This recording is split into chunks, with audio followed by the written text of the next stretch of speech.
छत्तीसगढ़ में 4 चुनावों में मिली हार के बाद कांग्रेस के शीर्ष नेतृत्व में मंथन का दौर जारी है। लगातार मिल रही हार के बाद प्रदेश नेतृत्व बदलने को लेकर चर्चा है। ऐसी चर्चा है कि टीएस सिंहदेव को प्रदेश की जिम्मेदारी दी जा सकती। ऐसे में प्रदेश के अन्य वर्गों को साधने कांग्रेस की चुनौती बढ़ जाएगी। टीएस सिंहदेव को प्रदेश की जिम्मेदारी दी जाती है तो कांग्रेस नए फॉर्मूले पर काम कर सकती है। ओबीसी और आदिवासी वर्ग को साधने कार्यकारी प्रदेश अध्यक्ष की नियुक्ति की जा सकती है। अगर कांग्रेस ये फॉर्मूला लाती है तो ओबीसी से उमेश पटेल और आदिवासी वर्ग से अनिला भेड़िया कार्यकारी प्रदेश अध्यक्ष हो सकते हैं। कांग्रेस के नेता ये मान भी रहे हैं कि इस तरह के प्रयोग पहले भी हुए हैं और इसमें कोई हर्ष नहीं है। भारतीय जनता पार्टी अपने घर को देखे, अपने घर में झांके। कांग्रेस के बारे में उन्हें कोई टिप्पणी करने का उनका औचित्य नहीं है और कांग्रेस हमारी पूरी तरह से संगठित है, मजबूत है। जब ऐसा आवश्यकता महसूस होगी तो हाईकमान के द्वारा नए अध्यक्ष की नियुक्ति होती है। ये इस तरह के प्रयोग पहले भी हुए हैं, हमारे अन्य प्रदेशों में भी हुए हैं, छत्तीसगढ़ में भी हुए हैं कि अध्यक्ष के साथ में 2-2 कार्यकारी अध्यक्ष बनाए गए हैं। कई प्रदेशों में तो 3-3 कार्यकारी अध्यक्ष भी बनाए गए हैं। तो ये कोई नई बात नहीं है। कांग्रेस के बदलावों को लेकर हो रही चर्चा के बीच बीजेपी तंज कस रही है। बीजेपी नेताओं का कहना है कि कांग्रेस को जनता ने नकार दिया, वो अब चाहे जिसे कमान दे, सत्ता में नहीं लौटने वाली और ना ही उसकी कलह खत्म होने के आसार है। कुलदीप जुनेजा के कल मैं उनका बयान देख रहा था। इसके पूर्व भी पीसीसी अध्यक्ष के ऊपर आरोप लगे, लोकसभा के दौरान, विधानसभा के दौरान पैसे लेन देन के आरोप लगे, गंभीर आरोप लगे। पीसीसी अध्यक्ष बता पाएंगे किस तरीके से उनकी पार्टी में टिकटों को लेकर के लेन देन का खेल चल रहा है? ऐसा क्या कारण है जो पीसीसी अध्यक्ष बनने के लिए सारे के सारे लालायित हो रहे हैं? आज की जो हालात हैं वो तो जो स्थिति है पूरे देश में कांग्रेस की बद से बदतर है और लोगों का विश्वास कांग्रेस पार्टी ने खो दिया है। छत्तीसगढ़ में कांग्रेस को चुनाव में बड़ी हार का मुंह देखना पड़ा है। पार्टी को मजबूत करने की तमाम कोशिशें हो रही हैं और उसके बाद भी अब तक कांग्रेस को सफलता नहीं मिल पाई है। निकायों में बुरी तरह मिली हार के बाद अब संगठन में बड़े बदलाव की कोशिशें तो शुरू हो गई है, लेकिन टीएस सिंहदेव का नाम आते ही जिस तरह आदिवासी नेतृत्व पर ही जोर दिया जा रहा, बदलाव भी कांग्रेस को ताकत दे पाएगा, इसमें संशय है। रायपुर से अद्वैत नाइक की रिपोर्ट।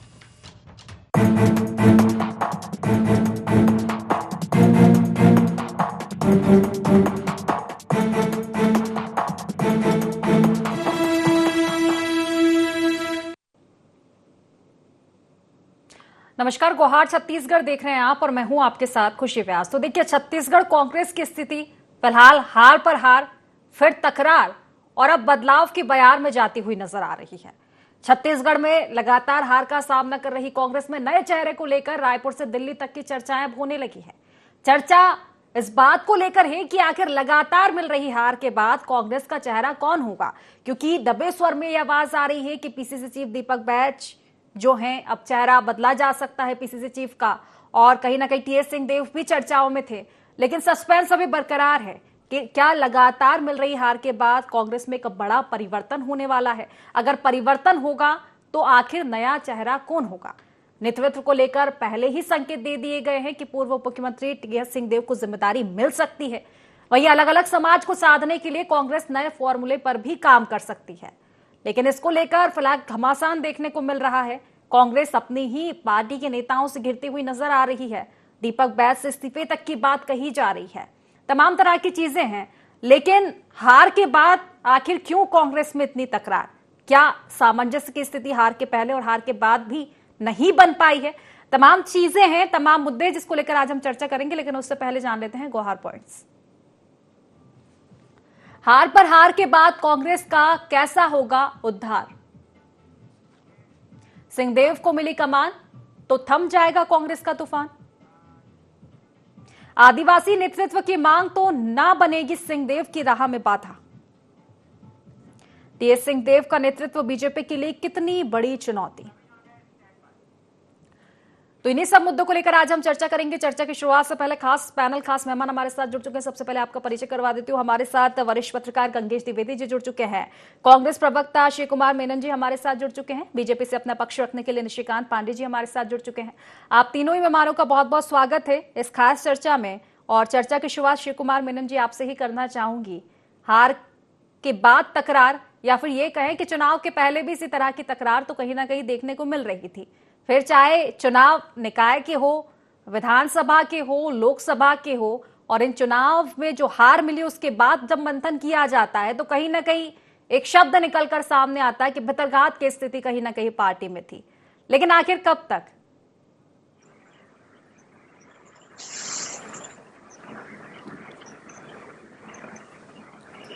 श्री कुमार जी, आवाज मिल पा रही है सर आपको मेरी?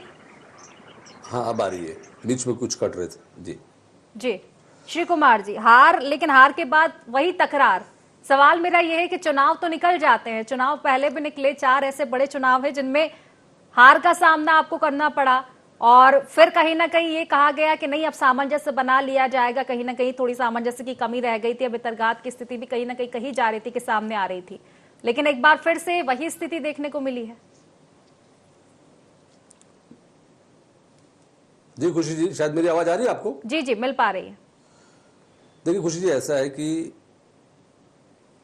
कांग्रेस पार्टी के लिए निश्चित रूप से एक संक्रमण काल का समय है और लगातार चुनावों में हम लोगों को कहीं ना कहीं हार को सामना करना पड़ रहा है।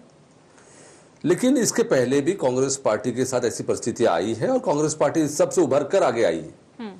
हम लोग उभरे हैं, ऐसे मौके आए हैं जब भाजपा को एक तरफा मेजॉरिटी मिलती रही है। 15 साल उनकी सरकार रही, उसके बाद भी हम लोगों ने अपने सरकार में संगठन के माध्यम से काम किया और काम करने के बाद सरकार हमने बनाई। तो ये कहना कि बहुत कुछ खराब हो चुका है, ऐसा नहीं है। निश्चित रूप से एक बदलाव की एक परिस्थितियां हैं भाजपा के अंदर। अब मैं तो ये कहूंगा कि अभी स्थितियां भाजपा के अंदर ऑकवर्ड होने वाली है। वहां प्रधानमंत्री से लेकर पार्षद तक पूरे उनके लोग बन जाते हैं। ये 2 या 3 इंजन की सरकार नहीं है, 8 इंजन की सरकार है।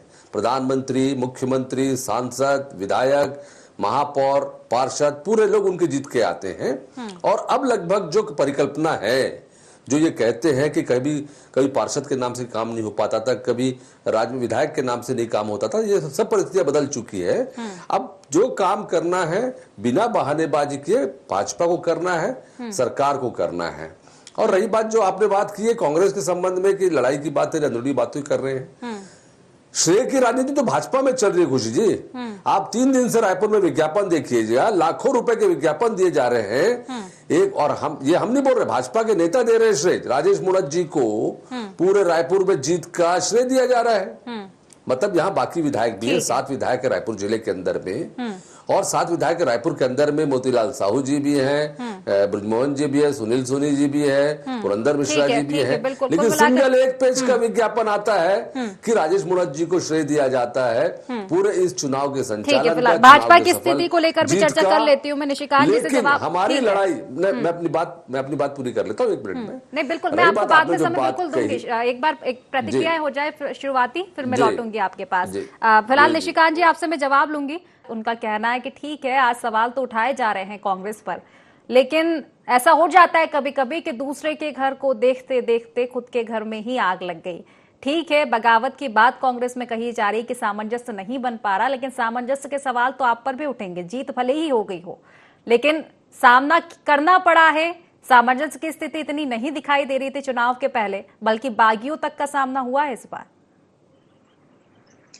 खुशी जी, आपको, शिव कुमार जी को, बड़े भाई द्विवेदी जी को संध्या जवाब। देखिए, जो विषय आपने उठाया, वास्तव में ये कांग्रेस पार्टी का अंदरूनी मामला है, उस पर टीका टिप्पणी हमको नहीं करना चाहिए कि वो किनको बनाएंगे, किनको नहीं बनाएंगे, नहीं भी बनाएंगे तो भी चलेगा, क्योंकि जनता के बीच में विश्वास खोने वाली कांग्रेस है। कांग्रेस पार्टी अपना विश्वास खो दे तो बहुत बड़ा विषय नहीं है। लेकिन जिस प्रकार से शिव कुमार जी कह रहे थे कि भारतीय जनता पार्टी को इंट्रोस्पेक्ट करना चाहिए, साहब हम 2018 में हारे थे चुनाव, बहुत बुरी तरह से पराजित हुए थे, लेकिन भारतीय जनता पार्टी का हर कर्मठ कार्यकर्ता उस दिन चैन की नींद सोया जिस दिन भूपेश बघेल को उखाड़ के हमने फेंका। बात ये नहीं है। आप देखिए, ये जो खंडहर सी हुई इमारत में अगर नए दरवाजा अगर आप लगा भी देंगे तो कॉलम तो नीचे बिल्कुल धराशायी हो चुका है। आप अच्छा, एक चीज मैं खुशी जी पूछता हूँ, अभी शिव कुमार जी बोल रहे थे कि बदलाव होना चाहिए, लेकिन बलि का बकरा दीपक बैज कैसे और क्यों बन रहे हैं? क्योंकि चलते विधानसभा के मात्र 3-4 महीने पहले उनको कमान दी गई। विधानसभा में जो सरकार थी वो आत्मानंद में थी, उसके कारण भूपेश बघेल के कारण सरकार चली गई। उसमें दीपक बैज का कोई दोष नहीं है। 11 में से 9 सांसद या 10 सांसद भारतीय जनता पार्टी की जीत के आते ही है लगातार। 2003 से आप देख के आए तो वहां पे भी दोष नहीं दीपक बैज का। नगर निगम में आप सत्ता में बैठे थे और जनता ने उठा के पटक दिया आपको, वहां नगर दीपक बैज पे गाज गिराने की प्रयास हो रही है। तो मैं एक चीज पूछता हूँ खुशी जी कि पैन इंडिया में हर जगह तो कांग्रेस पार्टी का जो रिपोर्ट कार्ड है वो बिलो द बेल्ट है। तीसरी बार में दिल्ली में 0 में बैठे हैं, तो क्या श्रीमान खड़गे जी पे नैतिकता के आधार पर इस्तीफा दिलवाएंगे? राहुल गांधी जी, श्रीमती प्रियंका गांधी जी नैतिकता के हिसाब से इस्तीफा देंगे? तो नैतिकता और कांग्रेस पार्टी कॉन्ट्राडिक्शन चीजें। हाँ, अंतरकलह और कांग्रेस पार्टी एक दूसरे के पूरक है, और वो आज से हमने नहीं देखा। कई बार आपने देखा होगा खुशी जी कि कांग्रेस पार्टी के टुकड़े हुए हैं। शरद पवार को हमने नहीं बनाया, ममता बनर्जी को हमने नहीं बनाया, कांग्रेस आई, इंदिरा गांधी जी ने तोड़ के जो बनाया था वो भी हमने नहीं बनाया था। तो शिव कुमार जी पहले अपना इतिहास देखे। हम 45 वर्ष हमारे हो गए भाजपा को बने हुए, एक बार बोलिए कि विखंडन हुआ हो हमारा? कारण क्या था कि वैचारिकता है, जो आपके संकल्प हैं, जो आपके नीति हैं और संगठन का जो प्रादुर्भाव है, उसके पीछे एक ताकत होती है। जिस संकल्प के साथ आप आगे बढ़ते हैं, तो वैचारिक पतन के कारण कांग्रेस पार्टी का ये पतन हुआ है। इनसे पूछिए कि आपका ऑब्जेक्ट क्या है? परिवारवाद की वंदना। दूसरा ऑब्जेक्ट क्या है? भ्रष्टाचार। आपको गरीबी हटाने के नाम पे 3.5 पीढ़ी को प्रधानमंत्री बना दिया देश ने। गरीबी नहीं हटी देश से, तो ऑब्जेक्ट क्लियर ठीक है, जनता के मुद्दे रहे। लेकिन फिलहाल क्योंकि पार्टी की सामंजस्य पर चर्चा है, तो ये जरूर कहूंगी कि ठीक है, सामंजस्य बिगड़ा हुआ था कांग्रेस में ज्यादा, आपकी पार्टी में शायद थोड़ा कम सामंजस्य बिगड़ा हुआ था। लेकिन अगर मजबूती कांग्रेस खुद में लाएगी तो मजबूत आपको भी होना ही पड़ेगा फिर मुकाबला करने के लिए। चलिए ठीक है, फिलहाल प्रतिक्रिया ले लेते हूँ मैं गंगेश जी से, उसके बाद लौटूंगी शिव कुमार जी के पास। गंगेश जी, देखिए फिलहाल जो चर्चाएं चल रही है कि हार के बाद तकरार, हालांकि हार के बाद नहीं कहूंगी मैं, इसके पहले भी ये चीजें देखी जा रही थी, लेकिन हार के बाद कहीं ना कहीं ये सुर और भी तेज हो चुके हैं और सवाल आके खड़ा हो चुका है, प्रश्न चिन्ह खड़ा हो चुका है दीपक बैज पर। लेकिन एक बात देखी जा सकती है कि यदि किसी पार्टी की हार होती है तो क्या कोई एक व्यक्ति को जिम्मेदार ठहराया जाएगा? क्या संगठन पर बात नहीं आएगी? क्योंकि अगर किसी व्यक्ति को जिम्मेदार ठहराया जा रहा है दीपक बैज पर, जिस तरह से उनकी पार्टी निशाना साध रही है और नेतृत्व परिवर्तन पर बात आ रही है, सिंहदेव जी की चर्चाएं हो रही है, लेकिन फिर बड़ा सवाल यही आ जाएगा कि क्या सिंहदेव जी अगर आते भी हैं तो सामंजस्य बन जाएगा पार्टी में, संगठन में मजबूती आ जाएगी? निश्चित तौर पर ये एक बड़ा सवाल है। दीपक बैज जी को जिस वक्त बनाया गया प्रदेश अध्यक्ष, वाकई में स्थितियां उनके मतलब कांग्रेस के विपरीत परिस्थितियां चल रही थी। विधानसभा चुनाव उस समय हारे, फिर लोकसभा चुनाव में जो परिणाम आने थे वो पहले से जो अब तक के ट्रैक रिकॉर्ड उससे ही दिख रहा था कि कांग्रेस को बहुत ज्यादा इसमें मतलब मैं भी इस चीज को लगातार बोला कि बहुत ज्यादा इसमें कांग्रेस की 1 या 2 सीट है, वो 1 या 2 सीट से ज्यादा आएगी नहीं, और वैसी हुआ 1 ही सीट आई। नगरीय निकाय चुनाव में इतने बुरे परिणाम की उम्मीद नहीं थी, तो इसमें मुझे लगता है कहीं ना कहीं टिकट बंटवारे में कुछ बड़ी चूक हुई है। और इसकी वजह मैं इसलिए मानता हूँ कि आज भी देख रहा था जो एक और विधायक और उनके पुत्र के ऊपर आरोप लगा है कि बागी को साथ देने का। ये तीसरा विधायक है मेरी जानकारी में कांग्रेस के। तो इसका मतलब ये है कि टिकट वितरण के समय विधायकों तक की नहीं सुनी गई। तो और जो नेता है, जो उनके बाद के पार्टी के स्तर के नेता है, तो कहीं ना कहीं उनकी भी नहीं सुनी गई। तो ये जो असंतोष फैल रहा है, ये उसकी बड़ी वजह यह है कि टिकट बंटवारे में कहीं ना कहीं उच्च स्तर में गड़बड़ी हुई है, मनमानी हुई है। राजधानी रायपुर के टिकट वितरण में भी 2 बड़े उदाहरण है। प्रमोद दुबे की पत्नी को देने पहले दिन से ही समझ में आ गया था कि एक लगातार प्रदेश कांग्रेस नगर निगम की राजनीति सक्रिय कैंडिडेट के सामने एक घरेलू महिला को अगर आप उतारेंगे तो 1.5 लाख से वोट तय हो रहा था, बिल्कुल तय था। ये एक बड़ी हार। क्या इसमें देखिए, महिला कांग्रेस खुल कर नहीं बोल रही, सामने अच्छी बात है, लेकिन निश्चित तौर पर इस बात को चिंतन करना पड़ेगा कि क्या महिला कांग्रेस को ऐसी कैंडिडेट नहीं थी जो इनको टक्कर दे सकती थी मिनल चौबे को? निश्चित तौर पे है, लेकिन खुल के वो लोग नहीं बोल पा रही हैं।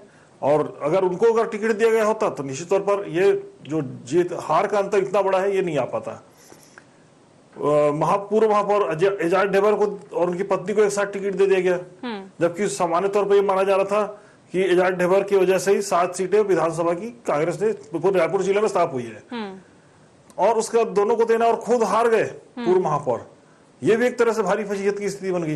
ये सब स्थिति बनाई हुई है। बिल्कुल। और गंगे जी, छोटा सा जवाब इसको लेकर मैं मांगूंगी थे कि फिलहाल जो हो गया सो हो गया, लेकिन फिलहाल जो आगे की रणनीति कहीं ना कहीं बनाने की कोशिश में कांग्रेस, जो दबे स्वर में आवाज आ रही है, सिंहदेव जी की चर्चाएं चल रही, लेकिन इसी में भी एक फैक्टर और फंस चुका है आदिवासियों का, क्योंकि हाल ही में अमरजीत भगत जी का जिस तरह से बयान आया था, कहीं ना कहीं बीजेपी जिस राह पर चल रही है, आदिवासी नेतृत्व कहीं ना कहीं बीजेपी ने दे रखा है, तो शायद बात वहां भी बिगड़ सकती है कि अगर सिंहदेव जी बनाए गए तो फिर कहीं आदिवासियों की नाराजगी तो नहीं झेलनी पड़ेगी। हाँ, निश्चित तौर पर। लेकिन एक बात है कि 2018 के चुनाव के जो परिणाम आए थे उसमें जय वीरू की जोड़ी थी, जिसमें टीएस बाबा का भी उतना ही महत्वपूर्ण योगदान था जितना भूपेश बघेल जी का था, और पिछले 5 साल में बेहद उपेक्षा के शिकार रहे, इसमें कोई दो मत नहीं है। और उनको जिस तरह की चर्चाएं थी, हालांकि खुले कहीं किसी ने कुछ नहीं कहा, टीएस बाबा ने भी नहीं कहा, लेकिन ये माना जा रहा था कि 2.5 साल का दोनों कार्यकाल होना था। वो पूरे 5 साल सीएम इन वेटिंग रह गए।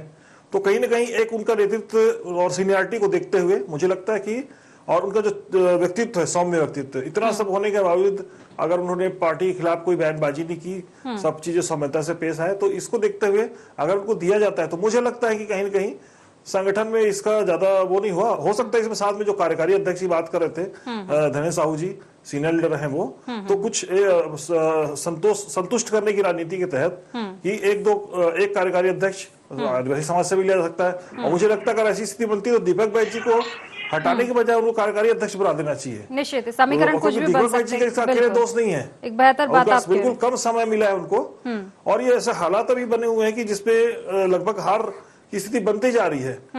तो उसको लेकर ना, मुझे नहीं लगता कि इसमें कोई कार्रवाई करने की जरूरत है, क्योंकि नेता, एक अकेला नेता कुछ नहीं कर सकता, सारे लोग इसमें मिलकर करते हैं। और कहीं अंदर से जो ऊपर का टॉप लेवल है भाजपा, प्रदेश कांग्रेस का, उनकी ये कुल मिला के उनके बीच में तालमेल नहीं होने की वजह से इतने बड़े हार की स्थिति बन पाई है। निश्चित तो मुझे लगता है कि इनको भी हटाना उचित नहीं है। जी बिल्कुल। श्री कुमार जी, आप ही के पास आना चाहूंगी। देखिए, टिकट बंटवारे को लेकर गंगेश जी कह रहे थे बात, और मैं सहमत हूं उस चीज से, क्योंकि टिकट बंटवारे के बाद ना सिर्फ नाराजगी देखी गई, इस्तीफे तक की बातें आ गई है। और मुख्य तौर पर रायपुर का जिस तरह से जिक्र किया जा रहा है, दीप्ति दुबे जी को टिकट दिया गया, और फिर कहीं ना कहीं आपने मौका दे दिया कि परिवारवाद पर आपको घेरे बीजेपी। जमकर ये बात नजर आई कि परिवारवाद कहीं ना कहीं कांग्रेस में चल रहा है। ठीक है, टिकट बंटवारा हो चुका है, बाकी अब जो स्थिति थी वो तो हो गई, लेकिन आगे की क्या कार्यकारिणी रहेगी? नेतृत्व को लेकर जिस तरह से बात चल रही है, क्या नेतृत्व में उतना सामंजस्य बैठा पाएंगे, या फिर स्थिति ये फिर से ना हो जाए कि नेतृत्व बदलने के बाद भी वही चीजें हो कि किसी में नाराजगी, कोई सहमत है, कोई असहमत है? देखिए, ऐसा है कि पार्टी के अंदर नेतृत्व के संबंध में निर्णय लेने का अधिकार शीर्ष हाईकमान को रहता है, और कार्य समिति जब बहुत सारी बातों पर तय करने के बाद ही लेती है। और जहां तक अभी कोई परिवर्तन की बात किसी भी रूप से कहीं भी नहीं आ रही है। परिवर्तन की बात करते भाजपा के द्वारा उड़ाया हुआ शिगुफा है। चर्चा ठीक है, कुछ लोग चर्चा करते हैं, कुछ नेता लोग बात करते हैं, लेकिन नेतृत्व से नाराजगी तो देखने को मिल रही है ना श्री कुमार जी, नाराजगी तो देखने को मिल रही है। व्यक्तिगत खुशी जी, व्यक्तिगत रूप से कुछ एक आध दो नेता हो सकते हैं जो बात करते होंगे, लेकिन अन्यथा कांग्रेस पार्टी के अंदर पूरी एकता है। कांग्रेस पार्टी के अंदर कहीं भी ऐसा कोई असंतोष की बात नहीं है कि लोग नाराज हैं।